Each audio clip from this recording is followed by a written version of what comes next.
Welcome back mga idol. Share ko lang tong ginawa namin ngayon.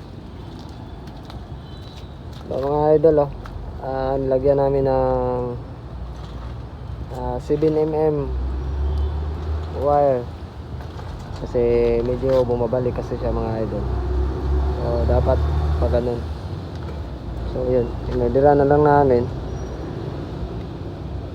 Ang tigas pero sulit.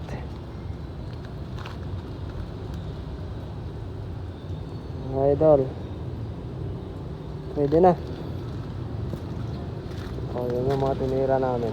So pinalbo namin. Pinalbo para lumakas yung mga kailangang sanga. Saka ito, tinanggalan namin ng wire. Tugas pa to. So sa susunod na balik namin dito mga idol, titirahin naman to. Ito yung i-wire natin. Yun, tapos nakaparkan na tayo.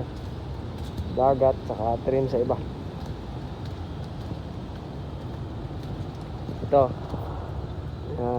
tinrim na natin yan. Pwede na.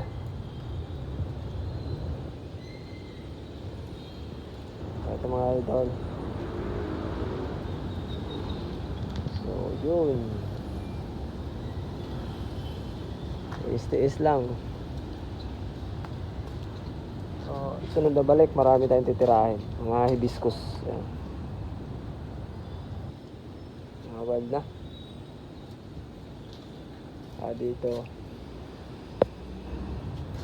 Dito maganda yung tubo ng pudo.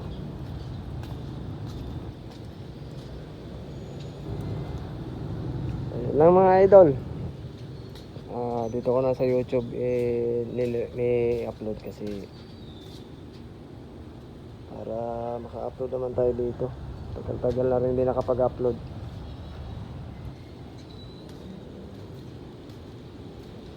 Thank you. Sa di pa nakapag-subscribe, subscribe na mga idol.